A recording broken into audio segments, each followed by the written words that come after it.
Praise the Lord. ദൈവത്തിൻ്റെ അതിപരിശുദ്ധമായ നാമം വാഴ്ത്തപ്പെടുമാറാകട്ടെ. ഒരുമിച്ച് ദൈവസന്നിധിയിൽ കൂടി വരുവാൻ, പ്രാർത്ഥിക്കുവാൻ, ദൈവവചനം ഒരുമിച്ച് ചിന്തിക്കുവാൻ സ്വർഗത്തിലെ ദൈവം നമ്മുടെ ജീവിതത്തിൽ തന്ന ഈ നല്ല സാവകാശത്തിനായി ഞാൻ ഒരിക്കൽ കൂടെ ദൈവത്തെ സ്തുതിക്കുന്നു, സ്തോത്രം ചെയ്യുന്നു. കർത്താവ് നമ്മളെ നടത്തുന്ന എല്ലാ വഴികൾക്കായിട്ടും നമുക്ക് ദൈവത്തിന് സ്തോത്രം കരയറ്റാം. Please God. പ്രാർത്ഥിക്കാം. ഭക്തത്വങ്ങൾ വിശ്വസ്തനായ ഞങ്ങളുടെ ദൈവമേ, സുഖ്യ പിതാവേ, നന്ദിയുള്ള ഹൃദയത്തോടെ ഞങ്ങൾ അങ്ങയെ സ്തുതിക്കുന്നു, സ്തോത്രം ചെയ്യുന്നു. ഞങ്ങൾക്ക് ഒരുമിച്ച് തിരുമുഖത്തേക്ക് നോക്കുവാൻ ഒരിക്കൽ കൂടി അവസരം തന്നല്ലോ അപ്പ. അങ്ങ് ഞങ്ങളോട് ഇന്നും ഹൃദ്യമായി സംസാരിക്കുമാറാകണമേ എന്ന് പ്രാർത്ഥിക്കുന്നു കർത്താവ്.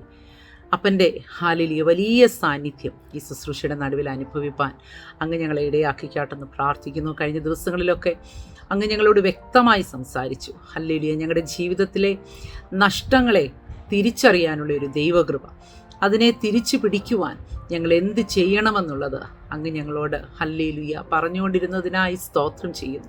ഈ ദിവസങ്ങളിൽ കർത്താവേ, ഞങ്ങൾക്ക് ഇന്നത് നഷ്ടപ്പെട്ടു എന്നുള്ളത് ഞങ്ങൾക്ക് മനസ്സിലാകുവാൻ തക്കവണ്ണം ഞങ്ങളുടെ ഹൃദയത്തിൻ്റെ കണ്ണുകളെ അങ്ങ് തുറന്നു തരണമേ എന്ന് പ്രാർത്ഥിക്കുന്നു കർത്താവേ.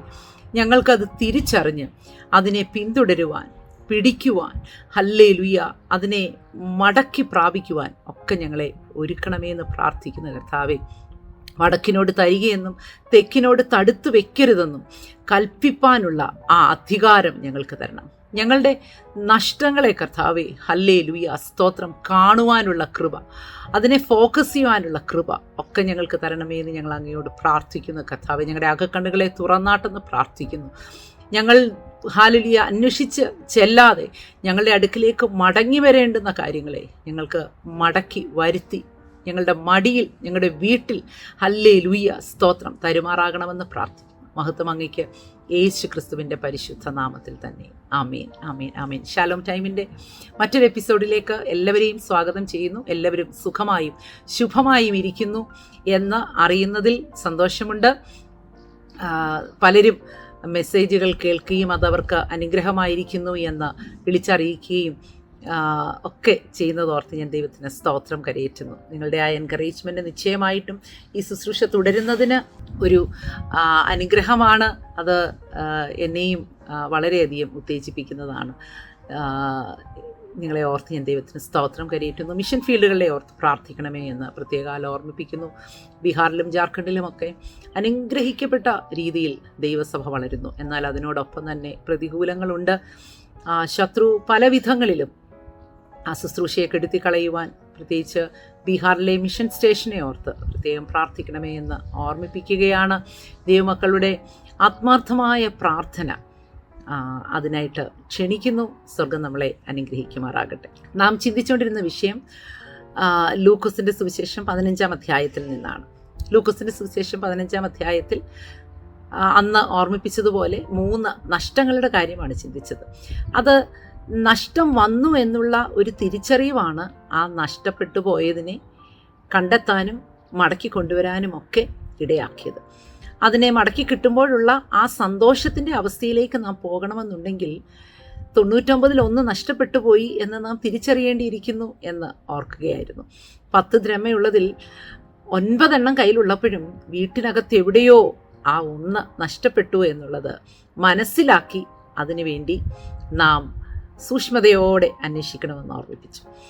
നമ്മളോട് 3 കാര്യങ്ങളാണ് കർത്താവ് ഓർമ്മിപ്പിച്ചത്. എന്താണ്? Chase or go after carefully, പിന്തുടരുക, വളരെ ശ്രദ്ധയോടെ പിന്തുടരുക. Go after, chase carefully.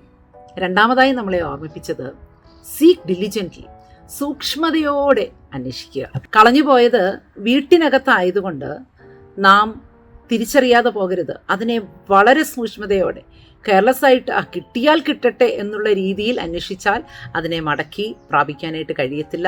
പകരം സൂക്ഷ്മതയോടെ, സീക്ക് ഡിലിജൻ്റ്ലി എന്നുള്ള കാര്യമാണ് ഓർമ്മിപ്പിച്ചത്. മൂന്നാമതായി, നമ്മുടെ അടുക്കലേക്ക് മടങ്ങി വരാൻ സാധ്യതയില്ലാത്ത, അങ്ങനെ നാം അന്വേഷിച്ചു പോയാൽ തിരിച്ചു പിടിക്കാൻ കഴിയാത്ത, മനസ്സിന് രൂപാന്തരം വന്ന് മടങ്ങി വരേണ്ടുന്ന ജീവിതങ്ങൾ, അങ്ങനെയുള്ളവർ, അവർക്ക് വേണ്ടി ടാരി പേഷ്യൻ്റ്ലി, വെയിറ്റ് പേഷ്യൻ്റ്ലി, ഈ 3 കാര്യങ്ങളാണ് നമ്മളെ ഓർമ്മിപ്പിച്ചത്. അതുമായി ബന്ധപ്പെട്ട് മറ്റൊരു ഭാഗം കൂടെ ഒന്ന് ചിന്തിക്കാനായിട്ട് ആഗ്രഹിക്കുകയാണ്. നമുക്ക് വളരെ പരിചയമുള്ള ഭാഗങ്ങളിലൂടെയാണ് നാം യാത്ര ചെയ്യുന്നത്. ദൈവം നമ്മളെ ഓർമ്മിപ്പിക്കുന്ന ഈ വിഷയവുമായിട്ട് ബന്ധപ്പെട്ട് നമുക്ക് എന്ത് ചെയ്യാനായിട്ട് കഴിയും എന്നുള്ളത് ഒരു ഉദാഹരണത്തിൽ കൂടെ വ്യക്തമാക്കാനായിട്ട് ആഗ്രഹിക്കുകയാണ്. മറ്റൊരു ജീവിതത്തിലേക്ക് നമുക്ക് പോകാം. Genesis chapter 26. ഈ ഭാഗം നമുക്ക് അറിയാം, ഇസഹാക്കിൻ്റെ ജീവിതത്തിലെ വളരെ മനോഹരമായ ഒരു അധ്യായമാണ് ഉൽപ്പത്തി പുസ്തകം 26-ാം അധ്യായം. ഈ മനോഹരമായ അധ്യായത്തിൽ അതിൻ്റെ തുടക്കത്തിൽ വളരെ വ്യക്തമായി ദൈവശബ്ദം കേട്ടിട്ട്, നീ മിസ്രൈമിലേക്ക് പോകരുത്, നിന്റെ അപ്പൻ ചെയ്തതുപോലെയുള്ള ഒരു തെറ്റ് നീ ചെയ്യരുത്, കഴിഞ്ഞ പ്രാവശ്യം നീ ഇറങ്ങിപ്പോയതുപോലെ നീ മിസ്രൈമിലേക്ക് ഇറങ്ങിപ്പോകരുത്, പലരും ചെയ്തു വന്നതും ഇനി വീണ്ടും തുടരാൻ സാധ്യതയുമുള്ളതുമായ ചില കാര്യങ്ങൾ നീ ചെയ്യരുത് എന്നുള്ള ശബ്ദം കേട്ട് ആ ക്ഷാമകാലത്ത് ആ ദേശത്ത് വിശ്വസ്തയോടെ വിശ്വാസത്തോടെ ജീവിക്കുന്ന ഇസഹാക്കിനെയാണ് 26-ാം അധ്യായം നമ്മളെ പരിചയപ്പെടുത്തുന്നത്. അങ്ങനെ പരിചയപ്പെടുത്തുമ്പോൾ നമുക്കറിയാം, ഇസഹാക്ക് ആ ആണ്ടിൽ വിതച്ചു. ഇതിനു മുമ്പും ഞാൻ ഓർമ്മിപ്പിച്ചിട്ടുള്ളതുപോലെ വിശ്വാസത്തിൻ്റെ ചുവടുകൾ വയ്ക്കുമ്പോൾ അതൊരൊറ്റ ചുവട് കൊണ്ട് തീരില്ല. പലപ്പോഴും ഒന്നിലധികം കാര്യങ്ങൾ നമ്മൾ വിശ്വാസത്താൽ തുടർന്ന് ചെയ്തെങ്കിൽ മാത്രമേ നമുക്ക് ആ വിശ്വാസത്തിൻ്റെ പ്രവൃത്തിയുടെ അനുഗ്രഹം, അതിൻ്റെ ആ പൂർത്തീകരണം കാണുവാനായിട്ട് പലപ്പോഴും നമുക്ക് കഴിയുകയുള്ളൂ എന്നുള്ള കാര്യം ഓർക്കുക. ഇവിടെ മിസ്രൈമിലേക്ക് പോകരുതെന്ന് പറഞ്ഞു, അതനുസരിച്ച് താൻ അവിടെ താമസിച്ചു. പക്ഷേ അടുത്തൊരു സ്റ്റെപ്പ് നമുക്കവിടെ കാണാൻ കഴിയുന്നത്, അവൻ ആ ആണ്ടിൽ വിതച്ചു എന്ന് നമുക്ക് വായിക്കാൻ കഴിയുന്നു. ക്ഷാമകാലത്ത് ആരും വിതയ്ക്കത്തില്ല, കാരണം ഈ ക്ഷാമം എത്ര നാൾ തുടരുമെന്നറിയില്ല. ഇത് തൻ്റെ മക്കൾക്കുള്ള, തൻ്റെ ജീവനെ തന്നെ സസ്റ്റെയിൻ ചെയ്യാനായിട്ടുള്ള വിത്താണ്, ആ ധാന്യമാണ് താൻ ഈ മണ്ണിലേക്ക്, ഈ വരണ്ട് കിടക്കുന്ന, ഒരു പ്രൊഡ്യൂസും ചെയ്യാൻ കഴിവില്ലാതെ വരണ്ട് വിണ്ടുകീറി പ്രതീക്ഷയ്ക്ക് സാധ്യതയില്ലാത്ത നിലത്തിലേക്ക് താനെടുത്ത് വിതറുന്നത് തൻ്റെ ഭാവിയെ തന്നെയാണ്, തൻ്റെ ജീവനെ നിലനിർത്താനുള്ള സംഭവമാണ്. പക്ഷേ അത്തരത്തിലുള്ള വിശ്വാസത്തിൻ്റെ സ്റ്റെപ്പുകൾ വയ്ക്കുന്നവരെ തമ്പുരാൻ ഒരിക്കലും കൈവിടില്ല എന്നോർക്കുക. ആ ആണ്ടിൽ വിതച്ച് 100 മേനി കൊയ്തു എന്ന് അവിടെ വായിക്കാനായിട്ട് കഴിയുന്നു. സ്തോത്രം. അങ്ങനെ വിശ്വാസത്തിൻ്റെ സ്റ്റെപ്പുകൾ വയ്ക്കുമ്പോൾ കർത്താവ് തിരിച്ച് വിശ്വസ്തനായിരിക്കും എന്നുള്ള കാര്യം കൂടെ ഒന്ന് ഓർമ്മിപ്പിക്കാനായിട്ട് ഞാൻ ആഗ്രഹിക്കുകയാണ്. അതിനുശേഷം അവിടെ നമുക്ക് വായിക്കാൻ കഴിയുന്ന ഒരു കാര്യമാണ് 17-ാമത്തെ വാക്യം, ജെനസിസ് ചാപ്റ്റർ 26:17. അങ്ങനെ ഇസഹാക്ക് അവിടെ നിന്ന് പുറപ്പെട്ട് ഗരാർ താഴ്വരയിൽ കൂടാരമടിച്ചു. ഹല്ലേലൂയ, സ്തോത്രം. അപ്പോൾ ഇസഹാക്ക് അവിടെ നിന്ന് പുറപ്പെട്ട് ഗരാർ താഴ്വരയിൽ കൂടാരമടിച്ചതിന് ശേഷം തനിക്കൊരു കാര്യം മനസ്സിലായി. തൻ്റെ അപ്പനായ അബ്രഹാം കുഴിച്ച കിണറുകൾ ഇവിടെ ഫെലിസ്ത്യൻ മണ്ണിട്ട് മൂടിയിരിക്കുന്നു. അതെ, തൻ്റെ ജീവിതത്തിൽ വന്ന ആ നഷ്ടത്തെ അവൻ തിരിച്ചറിയുകയാണ്. കഴിഞ്ഞ ദൂതിലൂടെ നാം ചിന്തിച്ചതുപോലെ ആ നഷ്ടത്തെ തിരിച്ചറിയണം. ആ നഷ്ടത്തെ തിരിച്ചറിഞ്ഞുവെങ്കിൽ മാത്രമേ നമുക്ക് ആ നഷ്ടത്തെ പിന്തുടർന്ന് തിരിച്ചു പിടിക്കുവാനായിട്ട് കഴിയുകയുള്ളൂ. അവിടെ ഫെലിസ്ത്യൻ മണ്ണിട്ട് മൂടിയിരിക്കുന്നു. എവിടെയാണ് കുഴിച്ചത്? മണ്ണിട്ട് മൂടിയ കിണറുകൾ കണ്ടാൽ എങ്ങനെ തിരിച്ചറിയാൻ കഴിയും? പക്ഷെ തനിക്കൊരു കാര്യം അറിയാമായിരുന്നു, തൻ്റെ അപ്പൻ ഇവിടെ കുഴിച്ചിട്ടുണ്ട്. അവൻ ഉറവ കണ്ടിട്ടുണ്ട്, കണ്ടെത്തിയിട്ടുണ്ട്. അതവൻ്റെ ജീവിതത്തിൽ, അവൻ്റെ ആടുമാടുകൾക്ക്, അവൻ്റെ വ്യക്തിപരമായ ജീവിതത്തിൽ, അവൻ്റെ കുടുംബത്തിന്, പ്രത്യേകിച്ച് തനിക്കും അത് അനുഗ്രഹമായിരുന്നതാണ്. ആ അനുഗ്രഹത്തെ ഇപ്പോൾ ഇതാ ഫെലിസ്ത്യൻ കൊണ്ടുപോയിരിക്കുന്നു, ശത്രു കൊണ്ടുപോയിരിക്കുന്നു. അതിനെ മടക്കി പിടിക്കുവാനായിട്ടുള്ള ഇദ്ദേഹത്തിൻ്റെ ഒരു വലിയ ശ്രമമാണ് ഇവിടെ കാണാൻ കഴിയുന്നത്. പക്ഷേ ആ ശ്രമത്തിൽ ഇതിനെ മടക്കി പിടിക്കാനായിട്ട് ഇദ്ദേഹം ഒരു പ്രാവശ്യം ശ്രമിച്ചപ്പോൾ അത് കിട്ടിയില്ല എന്നുള്ള രീതിയിൽ നഷ്ടപ്പെട്ടു പോയി. ശത്രു വന്ന് അതിനെ തിരിച്ച് പിടിക്കുകയാണ്. 100 ആടുണ്ടായിരുന്നു, 99 വിട്ടിട്ട് ആ ഒന്നിൻ്റെ പിന്നാലെ താൻ യാത്ര ചെയ്തപ്പോൾ തനിക്കതിനെ മടക്കി കിട്ടി. മടക്കി കൊണ്ടുവന്ന് സന്തോഷത്തോടെ താൻ അവിടെ ആഘോഷിക്കുന്നതാണ് നമ്മൾ വായിച്ചത്. പക്ഷെ എപ്പോഴും ഇത് അങ്ങനെ ആയിരിക്കണമെന്നില്ല. നാം ചില നഷ്ടങ്ങളെ തിരിച്ചറിഞ്ഞ് മടക്കിയെടുത്താലും വീണ്ടും ശത്രു അവകാശം പറഞ്ഞ് അതിനെ പിടിച്ചുകൊണ്ട് പോകാനുള്ള സാധ്യത മുമ്പിലുണ്ട് എന്നുള്ളത് ഈ ഭാഗം വായിക്കുമ്പോൾ നമുക്ക് മനസ്സിലാക്കുവാനായിട്ട് കഴിയുന്നു. അപ്പോൾ ഒരു കാര്യം കൂടെ ഓർക്കുക, 19-ാമത്തെ വാക്യത്തിൽ ഇസഹാക്കിൻ്റെ ദാസന്മാർ ആ താഴ്വരയിൽ കുഴിച്ചു നീരുറവുള്ള ഒരു കിണർ കണ്ടു. സ്തോത്രം. അപ്പോൾ നഷ്ടത്തെ തിരിച്ചറിഞ്ഞ് അതിൻ്റെ പിന്നാലെ പോകാൻ തയ്യാറാകുമ്പോൾ അപ്പൻ്റെ കയ്യിൽ നിന്ന് നഷ്ടപ്പെട്ടത് മടക്കി പിടിക്കാനായി ഒരു തലമുറ ശ്രമിച്ചാൽ അവൻ്റെ കൂടെ നിൽക്കാൻ ചില ദാസന്മാരെയും കൂടെ, കുഴിക്കാൻ പ്രാപ്തിയുള്ള ചിലരെയും കൂടെ കർത്താവ് കൂട്ടിച്ചേർത്ത് നിർത്തും. ഇതൊരു പ്രവചന ശബ്ദമായി ഏറ്റെടുക്കാം നമുക്ക്. നാം ചിലരൊക്കെ കുഴിച്ച് അനുഗ്രഹകരമായ രീതിയിൽ നീരുറവ കണ്ട ചില കിണറുകൾ ശത്രു മണ്ണിട്ട് മൂടിയത്, പ്രാർത്ഥിച്ചും ഉപവസിച്ചും ചില ദേശത്ത് നമ്മുടെ പിതാക്കന്മാർ സ്ഥാപിച്ച ചില സഭകൾ ഇന്ന് ശത്രു മണ്ണിട്ട് മൂടിയിരിക്കുന്നത് കണ്ടിട്ട് അതിനെ തിരിച്ചു കുഴിച്ചെടുക്കുവാൻ തക്കവണ്ണം ചില ഇസഹാക്കുമാർ എഴുന്നേൽക്കാൻ നമുക്ക് പ്രാർത്ഥിക്കാം. എഴുന്നേൽക്കുന്നവരോടൊപ്പം കുഴിക്കാൻ പ്രാപ്തിയുള്ള ദാസന്മാരെ ദൈവം കൂട്ടിച്ചേർക്കുമാറാകട്ടെ. ഇന്ന് ഈ ദൂത് കേട്ടുകൊണ്ടിരിക്കുമ്പോൾ നിങ്ങളിൽ ആരെങ്കിലും, അതൊരു ദൈവസഭയാകാം, അല്ലെങ്കിൽ സ്വന്തം ഭവനമാകാം, വല്യമ്മച്ചി പ്രാർത്ഥിച്ചു അനുഗ്രഹിച്ച് ദൈവകൃപയിൽ മുന്നേറിക്കൊണ്ടിരുന്ന ഭവനമാണ്, പക്ഷേ ശത്രു മണ്ണിട്ട് മൂടിയിരിക്കുന്നു. അതിനെ തിരിച്ചു പിടിക്കാൻ ശ്രമിക്കുന്ന ഒരു കൊച്ചുമകളാണോ നിങ്ങൾ? ഒരു കൊച്ചുമകനാണോ നിങ്ങൾ? ദേശത്തെ ദൈവസഭയെ അതിൻ്റെ അനുഗ്രഹപൂർത്തിയിലേക്ക്, ഉറവയുടെ ഹല്ലേലൂയ സ്തോത്രം, ആദ്യത്തെ അനുഭവത്തിലേക്ക് മടക്കിക്കൊണ്ടുവരാനായി ദൈവത്താൽ നിയോഗിക്കപ്പെട്ട ഒരു ദൈവദാസനാണോ നിങ്ങൾ? അങ്ങനെയെങ്കിൽ നിങ്ങളോടൊപ്പം നിൽക്കുവാൻ, കുഴിച്ച് നീരുറവ കണ്ടെത്താൻ പ്രാപ്തിയുള്ള ചിലരെ ദൈവം ഈ ദിവസങ്ങളിൽ കൂട്ടിച്ചേർക്കും. അത് പ്രാർത്ഥിച്ചായിരിക്കാം, ഒപ്പം ഉപവസിച്ചായിരിക്കാം, ഒപ്പം പരസ്യയോഗങ്ങൾ നടത്തിയായിരിക്കാം, അല്ലെങ്കിൽ കുടുംബ പ്രാർത്ഥനയിൽ നിങ്ങളോടൊപ്പം നിൽക്കാനായിട്ട് ഒരാളായിരിക്കാം. എങ്ങനെയും അങ്ങനെ ചിലരെയും കൂടെ കർത്താവ് കൂട്ടിച്ചേർക്കും എന്നുള്ള കാര്യം ഓർത്ത് നമുക്ക് സ്തോത്രം ചെയ്യാം. ഇവിടെ ആദ്യത്തെ കിണർ കുഴിച്ചു, ഈ വെള്ളം ഞങ്ങൾക്കുള്ളത്. അവര് കിണറിനെ അവകാശം പറയുന്നില്ല, വെള്ളത്തെയാണ് അവകാശം പറയുന്നത്. പലപ്പോഴും നമ്മുടെ നന്മകൾ മുഴുവനായിട്ട് കവർന്നുകൊണ്ട് പോകാനായിട്ട് ഉള്ള ഒരു ശ്രമമല്ല. കിണർ അവിടെ നമ്മുടെ പേരിലുണ്ടെങ്കിലും വെള്ളം നമുക്ക് കിട്ടിയില്ലെങ്കിൽ പിന്നെ എന്താ പ്രയോജനം?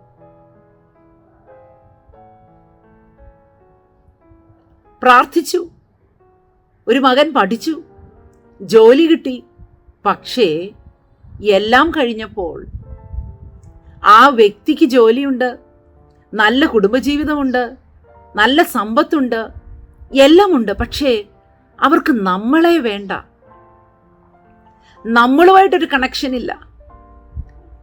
ആ ഉറവയിൽ നിന്ന് പൊങ്ങി വരുന്ന അനുഗ്രഹത്തിന്റെ വെള്ളം ശത്രു അവകാശം പറയും. അത്തരത്തിലുള്ള ഒരവസ്ഥയിൽ ഇരുന്ന് ആരെങ്കിലും ഈ ദൂത് കേൾക്കുന്നുണ്ടോ? വളരെ പ്രാർത്ഥിച്ച്, വളരെയധികം ഉപവസിച്ച്,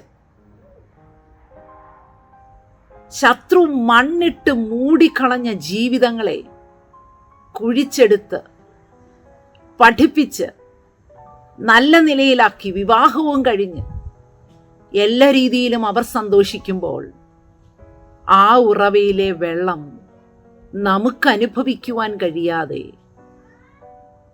അവകാശം പറയുന്ന ഫെലിസ്ത്യർ, ഗരാർ ദേശത്തിലെ ഇടയന്മാർ, ആ വാക്കുകളൊക്കെ വായിക്കുമ്പോൾ നാം ഒരു ദേശത്തെ അവകാശം പറഞ്ഞ് പ്രാർത്ഥിച്ച് ചില ദൈവസഭകളുടെ സ്ഥിതിക്ക് ഭേദം വരുത്തി സഭയെ ദൈവകൃപയിലേക്ക് മടക്കിക്കൊണ്ടുവന്ന് എല്ലാം കഴിയുമ്പോൾ ചില ഇടയന്മാർ അതിലെ ആത്മാക്കളെ അവകാശം പറയുന്നു. നമുക്കതിനകത്ത് യാതൊരു പങ്കുമില്ലെന്ന് പറയുന്നു. അത്തരത്തിലുള്ളൊരു അനുഭവത്തിലിരുന്നാണോ ഈ ദൂത് കേൾക്കുന്നത്? നമുക്ക് മടുത്തു പോകണ്ട കേട്ടോ, നമുക്ക് ക്ഷീണിച്ചു പോകണ്ട, നമുക്ക് വീണ്ടും കുഴിക്കാം. അതവരെടുത്തോ, ആ ദൈവസഭ അവരെടുത്തോ, എടുത്തോട്ടെ. പക്ഷെ നമുക്ക് നമ്മുടെ ശ്രമങ്ങൾ നിർത്തിക്കളയണ്ട. അവരപ്പുറത്തോട്ട് മാറി പിന്നെയും കുഴിച്ചു. ഇവർ കുഴിച്ചിടത്തെല്ലാം ഉറവയെ കൊടുത്ത ഒരു സ്വർഗത്തിലെ ദൈവം ഇന്നും ജീവിക്കുന്നുണ്ട്. നമുക്ക് ശണ്ടയിടണ്ട, നമുക്ക് കലഹം വേണ്ട. പക്ഷെ നമുക്ക് അതിനോടൊപ്പം മടുപ്പ് വേണ്ട, നിരാശ വേണ്ട. സ്തോത്രം, ഹല്ലേലൂയ. നമുക്ക് നമ്മളെ തന്നെ ഒന്ന് ശക്തിപ്പെടുത്താം. അവർ മറ്റൊന്ന് കുഴിച്ചു, അതിനെക്കുറിച്ചും അവർ ശണ്ടയിട്ടു. അതാണ് ഞാൻ തുടക്കത്തിൽ ഓർമ്മിപ്പിച്ചത്. 100 ആടിൻ്റെ കാര്യത്തിലെ പോലെ, ഉപമയിലെ പോലെ ഒറ്റയടിക്ക് ചെന്ന് പിടിച്ചു മടക്കിക്കൊണ്ടുവന്നുള്ള സന്തോഷവും, ആ 10 ദ്രഹ്മയിൽ ഒരെണ്ണം വിളക്ക് കത്തിച്ച് വചനത്തിൻ്റെ വെളിച്ചത്തിൽ സൂക്ഷ്മതയോടെ അന്വേഷിച്ചപ്പോൾ മടക്കി കിട്ടി സന്തോഷിച്ചതുപോലെയും അല്ല ഇവിടുത്തെ അവസ്ഥ. മടക്കി പിടിക്കുന്നു, നഷ്ടപ്പെടുന്നു, മടക്കി പിടിക്കുന്നു, വീണ്ടും നഷ്ടപ്പെടുന്നു. പക്ഷേ ഇതധികം തുടരില്ല. വളരെ കാലം ഇതിങ്ങനെ മുൻപോട്ട് പോകില്ല. അതിനകത്ത് ഒരു ഉറപ്പ് ദൈവമക്കൾ പ്രാപിക്കണം. ഇങ്ങനെ ഒത്തിരി നാൾ ഇതിങ്ങനെ തുടരില്ല. ഇതിനൊരവസാനമുണ്ട്. അവിടെ വായിക്കുന്നത് 22-ാം വാക്യത്തിൽ, അവൻ അവിടെ നിന്ന് മാറിപ്പോയി മറ്റൊരു കിണർ കുഴിച്ചു. അതിനെക്കുറിച്ച് അവർ ശണ്ടയിട്ടില്ല. യഹോവ ഇപ്പോൾ നമുക്ക് ഇടമുണ്ടാക്കി നാം ദേശത്ത് വർദ്ധിക്കുമെന്ന് പറഞ്ഞ് അവൻ അതിന് രഹോബോത്ത് എന്ന് പേരിട്ടു.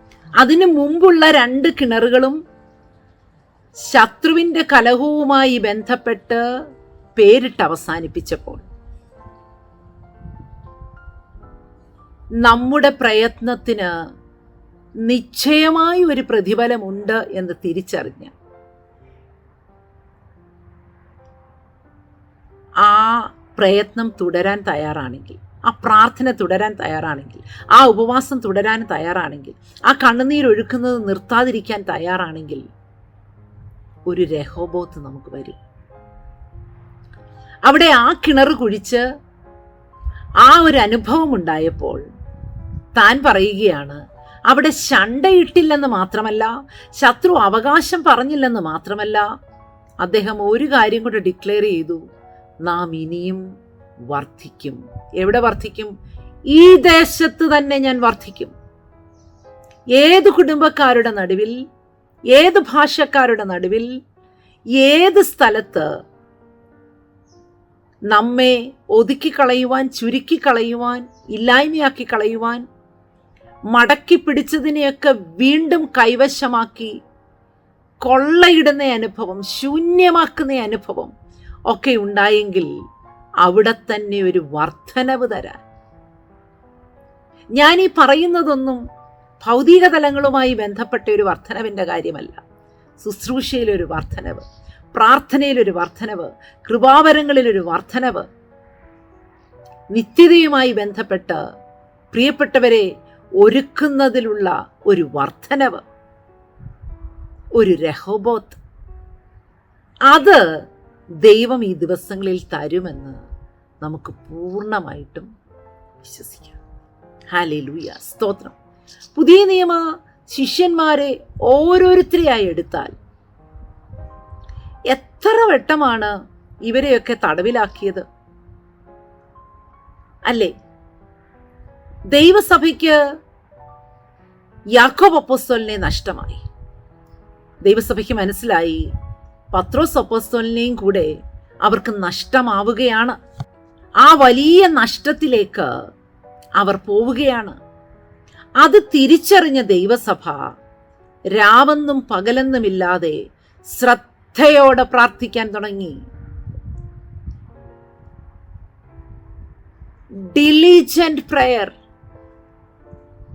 Seek diligently, pray diligently. Go after.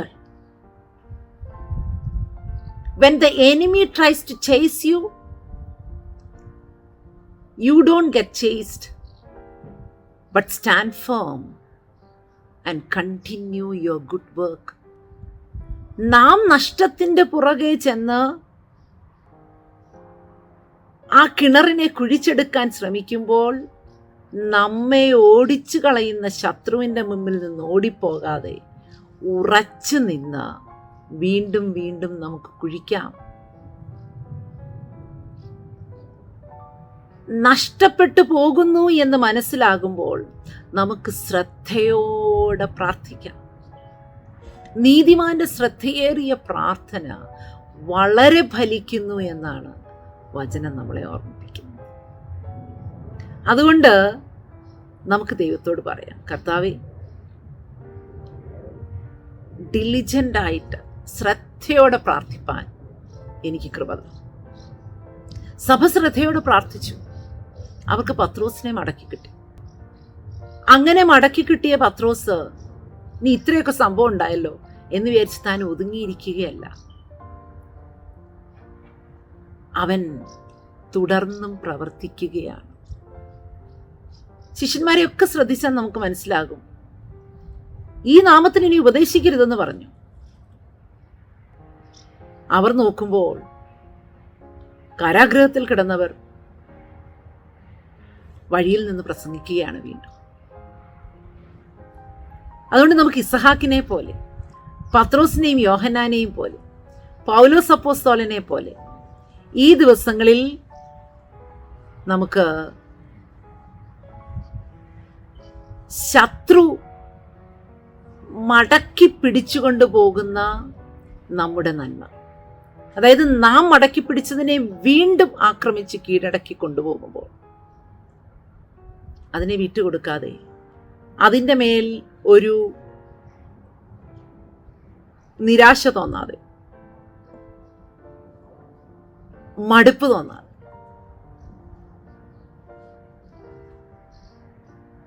നമുക്ക് ഈ ദിവസങ്ങളിൽ വീണ്ടും ചിലതിനെ കുഴിക്കാം, ചിലതിനെ പുറത്തെടുക്കാം. ശണ്ടയിടാത്ത, ശത്രു അവകാശം പറയാത്ത, നാം മടക്കി പിടിക്കുന്നതിനെ രഹോബോത്താക്കി മാറ്റുന്ന, വർധനവുണ്ടാക്കുന്ന ഒന്നാക്കി ദൈവത്തിൻ്റെ പരിശുദ്ധാത്മാവ് നമുക്ക് തരും. അതിനായി നമുക്ക് ഏൽപ്പിച്ചു കൊടുക്കാം. പ്രാർത്ഥിക്കാം.